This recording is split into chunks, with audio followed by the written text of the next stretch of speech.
오늘 힘의 논리를 따르는 입다라는 제목으로 말씀을 함께 나누겠습니다. 누군가에게 공격을 당하는 일은 참 괴로운 일입니다. 상대가 사사건건 반대를 위한 반대를 하고 자신의 이익을 취하려는 뻔한 속셈이 보인다면 더욱 괴롭고 분노하는 마음이 들 것입니다. 다들 이런 경험들을 다 한 번씩 해보셨을 줄로 압니다. 그러나 이런 상대를 피하려고 다른 곳으로 간다고 한들 시간이 지나면 똑같이 누군가의 반대에 부딪히는 그러한 상황에 직면할 가능성이 매우 큽니다. 이 세상에는 약점과 욕망을 가진 사람들이 자기 소견에 옳은 대로 살기 때문입니다. 살아온 환경도 다르고 타고난 기질도 다르고 문제에 대한 접근과 해결의 경험이 다르니 나의 생각을 전적으로 지지하고 찬성하는 사람만 만날 수는 없을 것입니다. 게다가 여기에 욕망의 차이까지 생기다 보니 반대에 부딪히는 일은 어쩌면 당연한 일이라고도 할 수 있을 것입니다. 이런 상황에서는 내가 상대를 어떻게 대하는지가 참 중요합니다. 반대하고 공격하는 사람에 대한 대처가 그 사람의 품격을 나타내기 때문입니다. 오늘 본문에서 입다는 이런 공격에 부딪히게 되었습니다. 이 외부의 적인 암몬 자손을 다 무찌르고 나니 이제 이스라엘 내부의 공격을 받게 된 것이죠. 입다는 형제의 불의한 공격과 위협 앞에서 어떤 반응을 보였을까요? 입다는 큰 용사였지만 기생의 아들이라는 태생적인 한계로 인해서 자기 집과 형제들에 의해서 고향에서 쫓겨난 추방자였습니다. 그는 자신과 비슷한 처지의 불량배들과 어울리면서 자신의 때를 기다리고 있었죠. 마침 암몬 자손이 이스라엘을 침공하면서 드디어 기회가 찾아옵니다. 아무도 전쟁의 선봉에 서지 않을 때 그는 길르앗의 지도자요 이스라엘의 사사로서 암몬 자손과의 전쟁을 승리로 이끌었습니다. 그러나 그 과정 가운데 이방 문화에 너무나 세속화된 나머지 하나님에 대한 잘못된 지식으로 인해서 인신제사에 서원을 하고 결국 딸을 죽음으로 내몰게 되었습니다. 이스라엘 공동체에서는 큰 공을 쌓고 이제 사사로서 인정받게 되었지만 지금 입다는 승리에 대한 기쁨과 함께 하나밖에 없는 딸을 잃게 된 아비의 큰 슬픔도 함께 느끼게 된 것이죠. 어쩌면 매우 심리적으로 좀 불안한 상태였다고 그렇게 볼 수도 있을 것입니다. 그런 입다에게 지금 에브라임 사람들이 찾아옵니다. 1절입니다. 에브라임 사람들이 모여 북쪽으로 가서 입다에게 이르되 내가 암몬 자손과 싸우러 건너갈 때 어찌하여 우리를 불러 너와 함께 가게 하지 아니하였느냐? 우리가 반드시 너와 내 집을 불사르리라 하니. 지금 그들은 입다의 승리를 축하해 주기 위해서 온 것이 아니라 무엇 때문에 왔습니까? 위협하고 공격하기 위해서 온 것입니다. 지금 에브라임 사람들은 이스라엘에서의 이 입다의 정치적 위상이 더 공고해지자 이를 시기하고 견제해야 되겠다는 마음을 품었습니다. 또한 그들은 지금 전쟁에 승리한 이후에 여러 전리품들을 더 가지고 싶은 그런 욕심도 아마 생겼을 것입니다. 그래서 입다의 행동을 비난하고 그를 위협하고 있는 것이죠. 그들의 명분은 이랬습니다. 암몬 자손과 전쟁할 때 왜 우리를 빼놓고 그 공로를 너 혼자 다 가지고 가려 하느냐? 배후에는 왜 모든 전리품들을 이 물질들 다 너 혼자 독차지하려고 하느냐? 이런 의도가 숨어 있겠죠. 그러나 그들의 주장을 생각해 보면 지금 앞뒤가 맞지 않는 것을 우리는 발견할 수 있습니다. 암몬 자손의 침공을 몰랐을 리 없었을 에브라임이 입다를 찾아와서 지금 분풀이를 할 정도로 그렇게 전쟁에 참여하고 싶었다면 스스로 자원해서 이 전쟁에 바로 참전하면 될 것입니다. 그러나 그들은 그렇게 하지 않았다는 것이죠. 왜냐하면 그들은 전쟁에 참여할 의지가 없었기 때문입니다. 그들이 원하는 것은 그저 이렇게 딴지를 좀 걸어서 이스라엘 중에 유다 지파와 함께 제일 큰 지파인 자신들이 이 지파들 사이에 가지는 영향력을 좀 더 유지하고 전리품을 하나라도 더 얻기 위한 것이었습니다. 앞서 에브라임 지파는 이와 같은 이유로 사사기 8장에서 기드온을 향하여 불평을 늘어놓았습니다. 그들의 불평에 기드온은 어떻게 대답합니까? 사사기 8장 2절에서 3절 말씀입니다. 우리 한번 같이 읽어보겠습니다. 기드온이 그들에게 이르되 내가 이제 행한 일이 너희가 한 것에 비교되겠느냐? 에브라임의 끝물 포도가 아비에셀의 만물 포도보다 낫지 아니하냐? 하나님이 미디안의 방백 오렙과 스앱을 너희 손에 넘겨주셨으니 내가 한 일이 어찌 능히 너희가 한 것에 비교되겠느냐 하니라. 기드온이 이 말을 하매 그때 그들의 노여움이 풀리니라. 기드온은 아직 전쟁이 끝나지 않은 시점에서 내부의 적을 만들 필요가 없었습니다.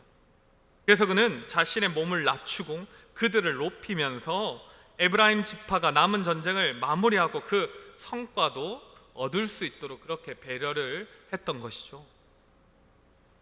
에브라임 지파는 이렇게 기드온 때의 일을 생각하면서 강력하게 항의하고 또 위협해서 자신들의 몫을 조금이라도 좀 취할 생각을 가지고 지금 이렇게 얘기하고 있는 것입니다. 그러나 입다는 기드온과 같은 사람이 아니었습니다. 상황도 기드온 때와는 같지 않았습니다. 암몬과의 전쟁은 이미 끝이 났고 입다와 생사고락을 함께한 길르앗의 군대는 충분한 휴식을 취하여서 언제든 다음 전쟁을 치를 준비가 되어 있었지요. 오히려 실전 경험이 쌓여서 아마 전투력은 훨씬 더 뛰어났을 것입니다. 입다는 그들의 불평을 그렇기 때문에 정면으로 반박합니다. 먼저 그는 입다와 그의 군대가 암몬 자손과 싸울 때 에브라임에게 도움을 요청했음에도 그들이 참전하지 않았음을 분명하게 밝히고 있습니다. 2절입니다. 입다가 그들에게 이르되 나와 내 백성이 암몬 자손과 크게 싸울 때 내가 너희를 부르되 너희가 나를 그들의 손에서 구원하지 아니한 고로. 여러분, 전쟁터 한복판에서 지금 전쟁이 치열하게 진행되고 있는 그 한복판에서 행사를 걸고 싸우고 있는데 정말 작은 도움의 손길이라도 오게 된다면 얼마나 그 도움이 크게 와닿겠습니까? 아주 절실한 그런 도움이 되겠죠. 그러나 지금 에브라임 지파는 이스라엘을 침공하는 암몬 자손의 군대 앞에서 당장 자신들이 당할 손해를 계산해 보면서 공적의 어려움에 눈을 돌려 버렸다는 것입니다. 이렇게 본다면 전쟁 후에 오히려 이 에브라임 지파에게 구원 요청을 거절을 당했던 그 입다가 보복을 하려고 이렇게 가지 않은 것만 해도 지금 에브라임 지파가 너무나 감사하게 생각해야 되는 그런 상황 아니겠습니까? 그러나 뻔뻔하게도 지금 그들은 반대로 입다를 공격하고 있다는 것입니다. 3절입니다. 나는 너희가 도와주지 아니하는 것을 보고 내 목숨을 돌보지 아니하고 건너가서 암몬 자손을 쳤더니 여호와께서 그들을 내 손에 넘겨주셨거늘 너희가 어찌하여 오늘 내게 올라와서 나와 더불어 싸우고자 하느냐 하니라. 입다는 에브라임 지파에게 도움을 요청하는 것을 이제 포기하고 자신이 앞장서서 암몬 자손들과 싸웠다고 그렇게 말하고 있습니다. 입다의 마음이 어떻겠습니까? 지금 동족에게 당한 이 배신감과 초조함, 그리고 마음 한편에는 분노와 오기가 생겼겠죠.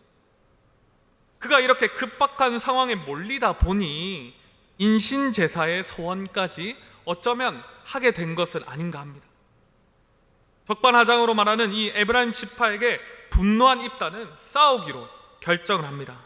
4절입니다. 입다가 길르앗 사람을 다 모으고 에브라임과 싸웠으며 길르앗 사람들이 에브라임을 쳐서 무찔렀으니 이는 에브라임의 말이 너희 길르앗 사람은 본래 에브라임에서 도망한 자로서 에브라임과 므낫세 중에 있다 했습니다. 입다와 에브라임 지파 간의 갈등으로 오랫동안 수면 아래에 있었던 이 지파 간의 갈등이 수면 위로 올라오게 되었다는 것입니다. 길앗 지역은 요단강을 사이에 두고 동북쪽에 위치해 있었습니다. 므낫세 반지파와 갓지파가 함께 살고 있던 그런 지역이었죠. 그런데 에브라임 지파가 지금 요단강에 인접한 이 서쪽, 요단강을 사이에 두고 서쪽에 살면서 길앗 사람들에게 에브라임에서 도망한 자, 이 요단강을 건너서 너희는 도망간 자들 아니냐, 이렇게 그들을 늘 멸시했었다는 것입니다. 아마도 므낫세 지파가 요셉의 두 아들 중에 하나인 므낫세로부터 나온 지파이다 보니 에브라임 지파는 요셉에게서 나온 이 두 지파 중에 큰 지파거든요. 가장 이 이스라엘 중에 유다와 함께 가장 큰 지파다 보니까 너희는 요셉 지파의 정통성을 잊지 못하고 오히려 우리로부터 도망한 자가 아니냐, 이렇게 늘 멸시하고 이렇게 조롱했었다는 것을 우리는 오늘 본문에서 알 수 있다는 것입니다. 어떤 이유에서든 이 에브라임 지파는 오랫동안 길앗 사람들을 멸시했습니다. 차별했습니다. 당연히 길앗 사람들이 이 일에 대해서 분노하는 마음이 있었겠죠.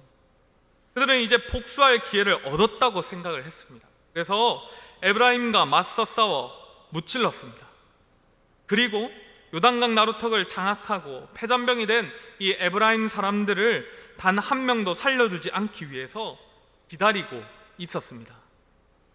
여러분, 우리가 이 본문을 보면서도 알 수 있는 것이 참 자기 동족들끼리의 싸움이, 내전이 더 치열하고 간혹하다는 것을 우리가 알 수 있습니다. 5절과 6절입니다. 길앗 사람이 에브라임 사람보다 앞서 요단강 나루턱을 장악하고 에브라임 사람의 도망하는 자가 말하기를 청하건대 나를 건너가게 하라 하면 길앗 사람이 그에게 묻기를 내가 에브라임 사람이냐 하여 그가 만일 아니라 하면 그에게 이르기를 쉽볼렛이라 발음하라 하여 에브라임 사람이 그렇게 바로 말하지 못하고 십볼렛이라 발음하면 길앗 사람이 곧 그를 잡아서 요단강 나루턱에서 죽였더라. 그때 에브라임 사람의 죽은 자가 42,000명이었더라. 길앗 사람들이 이 에브라임 사람들을 구별하여 죽였던 방법이 다소 엽기적입니다. 강을 건너는 사람에게 물의 조류를 뜻하는 이 쉽볼렛이란 말을 시켜서 이 발음을 제대로 하면 살려주고 이 발음을 제대로 하지 못하고 십볼렛이라고 발음하면 에브라임 사람이라고 생각하고 죽였다는 것입니다. 아마 이 요단강을 기준으로 해서 시간이 지나면서 요단강 동편과 서쪽의 언어가 조금 달라졌던 모양입니다. 그래서 똑같은 단어를 사용해도 발음이 조금 달라졌다는 것이죠. 그들에게 있어서 같은 인종, 같은 옷을 입고 같은 말을 하는 사람들끼리 구별하기가 쉽지 않았을 것입니다. 그래서 나름대로 획기적인 아이디어를 낸 것이죠. 그러나 발음을 잘 하지 못하는 것으로 생사를 나눈다는 것은 너무 잔인하고 황당한 일입니다. 여러분, 이렇게 황당한 일 때문에 42,000명이라는 사람이 죽었다는 것입니다. 길앗 사람들은 동족인 이 에브라임 지파 사람들을 요단강 나루턱에서 잔혹하게 학살했습니다.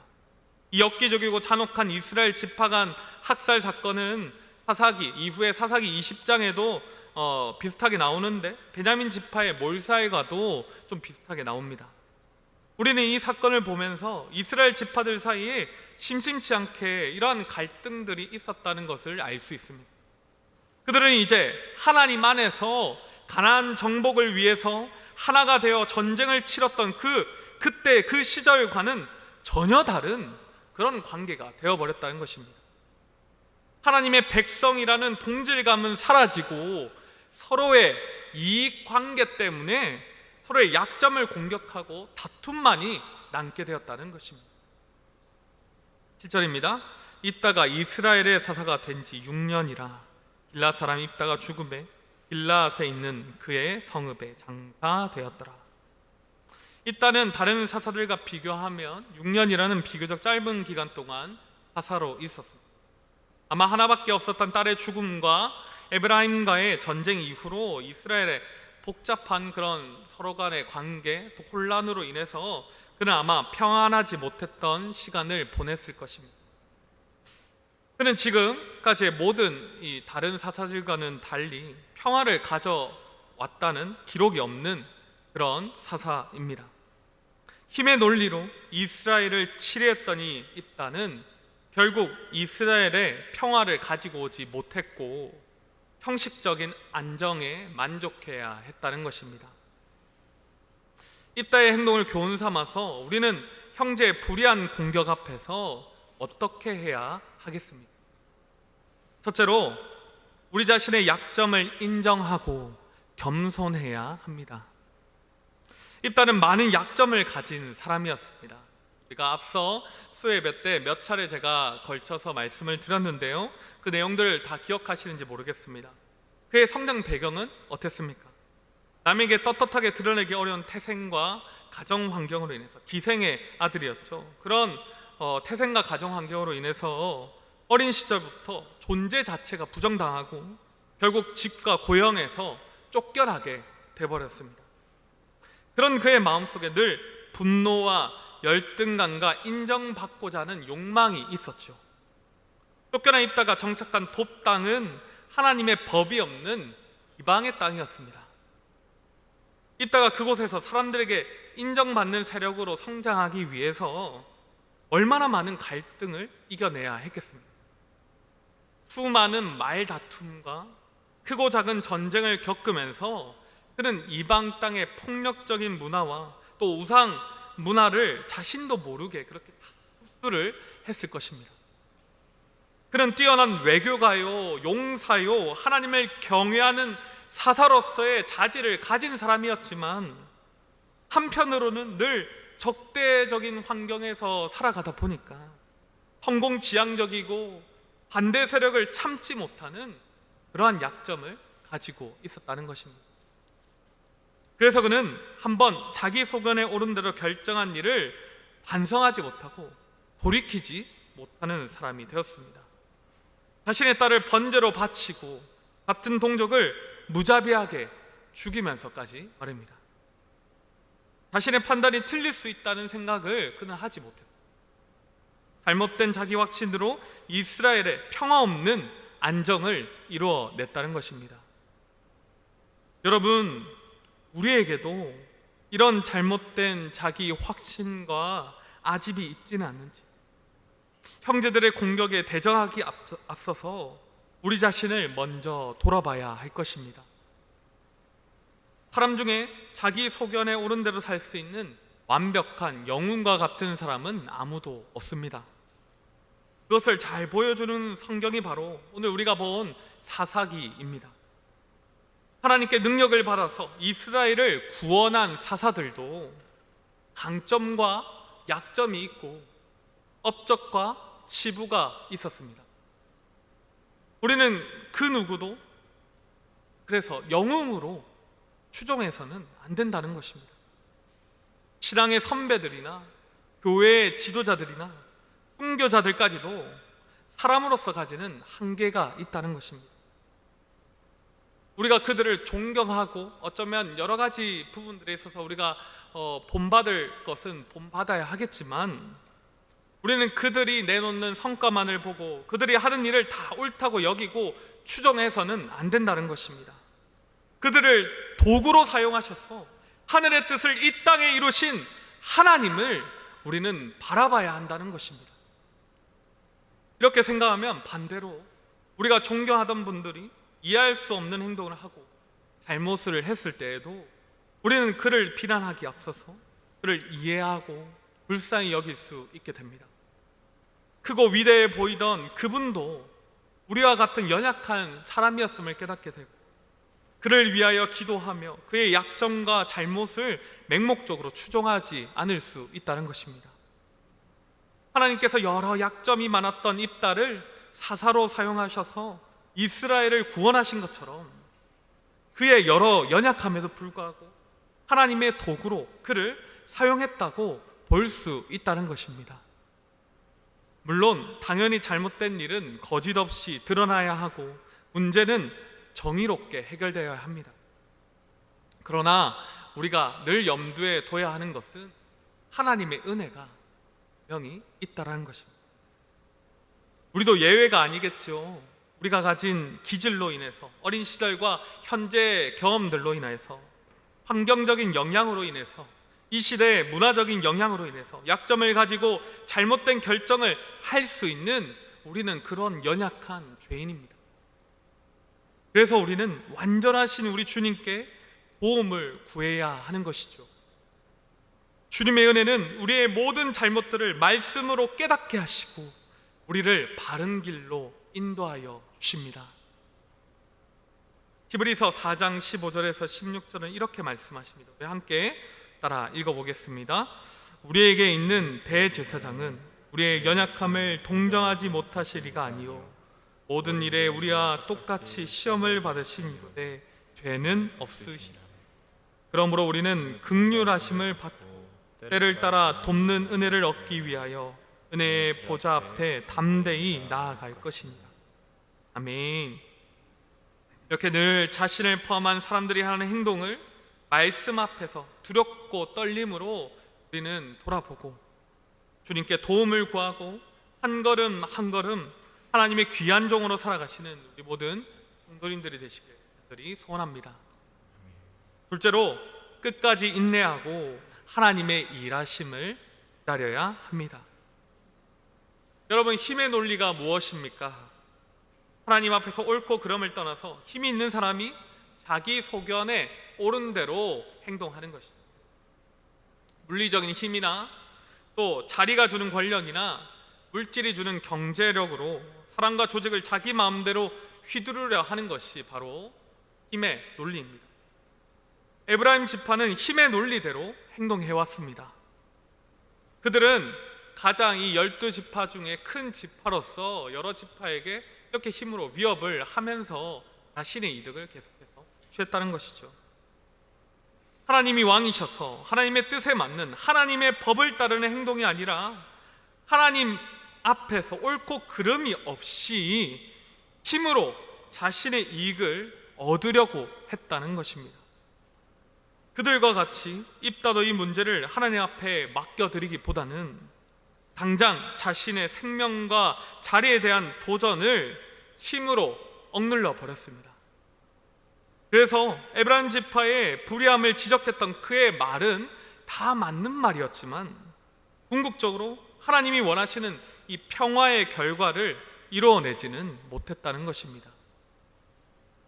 힘의 논리는 쉽고 편리합니다. 복잡하게 고민하고 소통할 필요가 없습니다. 그저 가진 힘으로 모든 의견과 반대를 눌러버리면 되는 것이죠. 그러나 그것은 어떠한 정의도 평화도 이루어내지 못합니다. 억눌렸던 의견과 반대는 언제든지 그 권력자가 힘을 잃기만 하면 도전을 받게 되고 끊임없이 하나님의 뜻과는 반대되는 방향으로 악의 순환이 반복될 뿐입니다. 그러면 여러분, 우리는 이렇게 반대 앞에서 어떻게 반응을 해야 하겠습니까? 예수님께서 우리가 해야 하는 일을 이미 잘 가르쳐 주셨습니다. 마태복음 5장 말씀입니다. 또 눈은 눈으로 이는 이로 갚으라 하였다는 것을 너희가 들었으나 나는 너희에게 이르노니 악한 자를 대적하지 말라. 누구든지 내 오른편 뺨을 치거든 왼편도 돌려대며 또 내 이웃을 사랑하고 내 원수를 미워하라 하였다는 것을 너희가 들었으나 나는 너희에게 이르노니 너희 원수를 사랑하며 너희를 핍박하는 자를 위하여 기도하라. 주님은 우리에게 힘의 논리로 보복하지 말고 사랑의 논리로 상대의 공격을 받아서 품으라고 말씀하십니다. 원수를 사랑할 뿐만 아니라 그를 위해서 기도하라고 말씀하십니다. 이 말씀을 모르시는 분이 이 자리에 계시겠습니다. 그러나 문제는 참 이대로 살기가 힘이 든다는 거예요. 체면이 있고 위치가 있어서 당장 겉으로는 참는 것 같지만 속으로는 언제든 너 기회만 한번 나한테 줘봐라. 너 언제든 내가 당한 거 이상으로 너 돌려주겠다. 그런 마음이 참 우리 마음 가운데 많이 있어요. 저라고 별 수 있겠습니까? 누구든 그런 마음들이 쉽게 가질 수 있는 마음이란 것입니다. 나는 원래 못 참는 성격이야. 내가 옳은 명분을 가지고 있으니까 이렇게 우리는 상대와 똑같이 힘 대 힘으로 맞부딪혀서는 된다는 것입니다. 우리는 주님의 도움을 구하며 이러한 인내를 우리가 가질 수 있도록 정말 한없이 애쓰고 또 그 애쓰는 연습을 해야 할 것입니다. 자신을 팔아넘기는 가룟 유다도 품어주시면서 이 사랑의 논리로 원수를 사랑하는 말씀대로 사셨던 예수님처럼 한 번 참고 또 참으며 끝까지 인내하는 그런 연습을 꼭 해보시는 우리 성도님들 되셨습니다. 그럼 우리가 당한 이 억울한 공격은 누가 갚으십니까? 정의는 누가 세우십니까? 로마서 12장 19절에서 21절에 우리 함께 읽어보겠습니다. 시작. 내 사랑하는 자들아, 너희가 친히 원수를 갚지 말고 하나님의 진노하심에 맡기라. 기록되었으되 원수 갚는 것이 내게 있으니 내가 갚으리라고 주께서 말씀하시니라. 내 원수가 줄이거든 먹이고 목마르거든 마시게 하라. 그리함으로 내가 숯불을 그 머리에 쌓아 놓으리라. 악에게 지지 말고 선으로 악을 이기라. 우리 하나님께서 정의는 세워주실 줄로 믿습니다. 그것이 이 세상을 통치하시는 하나님을 왕으로 믿는 믿음 아니겠습니까? 사사로이 보복하는 것이 아니라 모든 불의를 심판하시는 하나님께 맡겨 드리는 것입니다. 이렇게 형제의 불의한 공격 앞에서도 하나님의 일하심을 믿고 기다리며 끝까지 인내하시는 우리 모든 성도님들 되시길 간절히 소원합니다.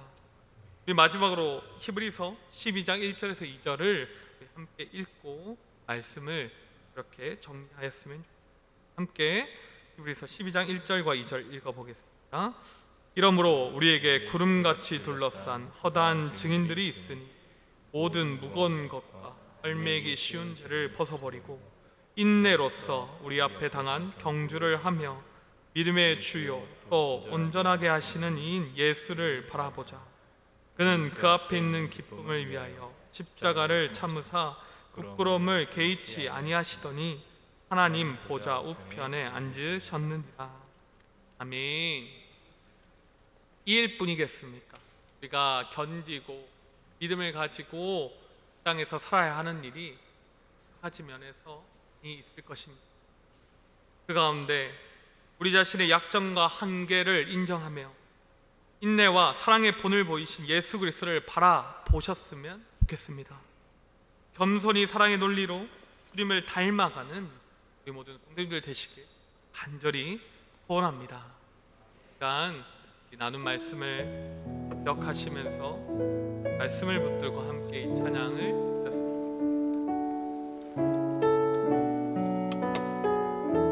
주여 우린 연약합니다.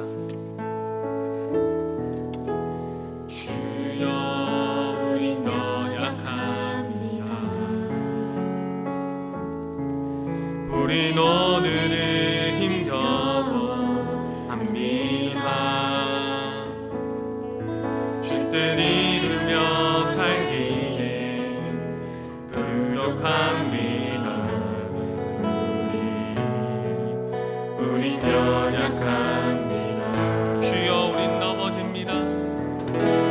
주여 우린 넘어집니다. 오늘 하루도 실수합니다.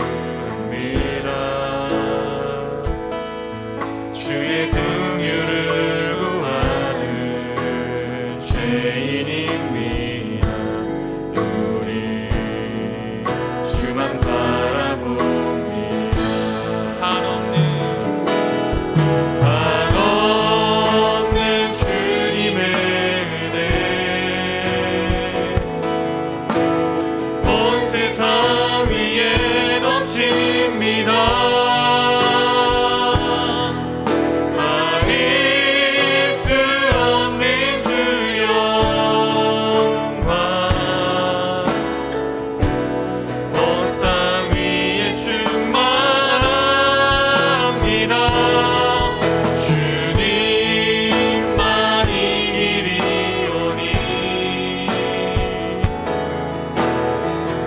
우린 그 길 따라갑니다.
주님만을 따라 살아나갈 때 주님에게까지 우리가 다다를 수 있을 줄로 믿습니다.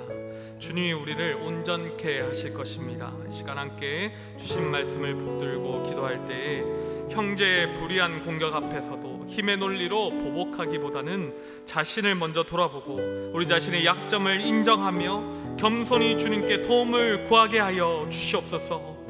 둘째로 예수님이 본을 보이셨듯이 우리가 사랑의 논리, 힘의 논리가 아니라 사랑의 논리로 원수를 사랑하며 끝까지 인내하고 하나님의 일하심을 기다리게 하여 주시옵소서.